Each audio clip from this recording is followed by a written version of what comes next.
नमस्कार दोस्तों, उत्तर प्रदेश की राजनीति से इस वक्त एक बड़ी खबर सामने आ रही है। नगीना सांसद और आजाद समाज पार्टी के प्रमुख चंद्रशेखर आजाद ने अपनी पार्टी के संगठन को मजबूत करने की दिशा में एक बड़ा कदम उठाया है। मेरठ में हुए एक कार्यक्रम के दौरान सपा, बसपा और अन्य दलों से जुड़े कई स्थानीय नेताओं ने आजाद समाज पार्टी का दामन थाम लिया। इस घटनाक्रम को पश्चिमी उत्तर प्रदेश की राजनीति में एक नए राजनीतिक संकेत के तौर पर देखा जा रहा है। खबरों के मुताबिक इस कार्यक्रम में कई स्थानीय नेताओं का पार्टी में स्वागत किया गया। जिन नामों की चर्चा सामने आई है उनमें बाबर चौहान खरदौनी, दिलशाद भाटी और तौफीक इलाही जैसे नाम शामिल हैं।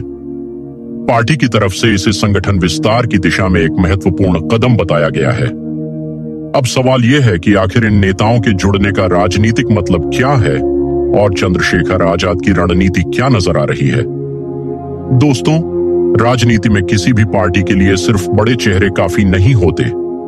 असली ताकत होती है गांव, मोहल्ले, बूथ और स्थानीय स्तर पर जुड़े कार्यकर्ताओं की। जब किसी पार्टी में स्थानीय पहचान रखने वाले नेता शामिल होते हैं तो वह अपने साथ अनुभव, संपर्क और संगठन की ताकत भी लेकर आते हैं। चंद्रशेखर आजाद पिछले कुछ वर्षों में उत्तर प्रदेश की राजनीति में एक अलग पहचान बनाने में सफल रहे हैं। उनकी राजनीति मुख्य रूप से सामाजिक न्याय, बराबरी और वंचित वर्गों की भागीदारी जैसे मुद्दों पर केंद्रित रही है।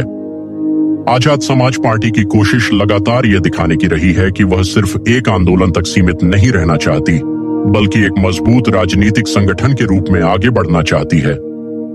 मेरठ और पश्चिमी उत्तर प्रदेश क्यों महत्वपूर्ण है? यह इलाका हमेशा से राजनीतिक रूप से काफी अहम रहा है। यहाँ जातीय समीकरण, किसान मुद्दे, स्थानीय नेतृत्व और सामाजिक जुड़ाव चुनावों में बड़ी भूमिका निभाते हैं। किसी भी पार्टी के लिए पश्चिमी उत्तर प्रदेश में अपनी पकड़ बनाना आसान नहीं होता। इसके लिए मजबूत संगठन और जमीन से जुड़े नेताओं की जरूरत होती है। ऐसे में आजाद समाज पार्टी के लिए यह जुड़ाव काफी महत्वपूर्ण माना जा सकता है। अगर नए नेता अपने क्षेत्र में सक्रिय रहते हैं और पार्टी के लिए काम करते हैं तो इसका असर आने वाले चुनावी माहौल पर भी पड़ सकता है।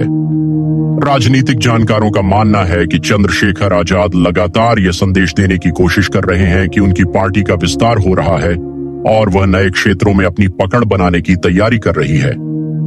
दूसरी तरफ दूसरी पार्टियों से आने वाले नेता भी अपनी राजनीतिक संभावनाओं को देखते हुए नए विकल्प तलाशते हैं। स्थानीय राजनीति में कई बार नेता उसी पार्टी की तरफ जाते हैं जहां उन्हें भविष्य की संभावना दिखाई देती है। इस पूरे घटनाक्रम को तीन बड़े संकेतों के रूप में देखा जा सकता है। पहला, आजाद समाज पार्टी संगठन को मजबूत करने पर लगातार ध्यान दे रही है। दूसरा, स्थानीय नेता नए राजनीतिक समीकरणों की तलाश में हैं। तीसरा, उत्तर प्रदेश की राजनीति में नए गठजोड़ और नए समीकरण बनने की संभावना बनी हुई है। हालांकि किसी भी राजनीतिक कदम का असली असर चुनाव के समय ही साफ दिखाई देता है। सिर्फ नेताओं के शामिल होने से चुनाव नहीं जीते जाते, बल्कि जमीन पर कार्यकर्ताओं की मेहनत और जनता का भरोसा सबसे महत्वपूर्ण होता है। लेकिन इतना जरूर है कि मेरठ का यह कार्यक्रम आजाद समाज पार्टी के लिए एक संदेश देने वाला कदम है। पार्टी यह दिखाना चाहती है कि वह लगातार विस्तार कर रही है और नए लोगों को अपने साथ जोड़ रही है।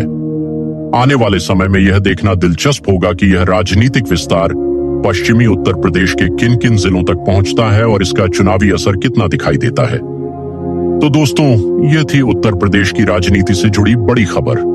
आपको क्या लगता है कि चंद्रशेखर आजाद की पार्टी का यह विस्तार आने वाले समय में कितना प्रभाव डालेगा?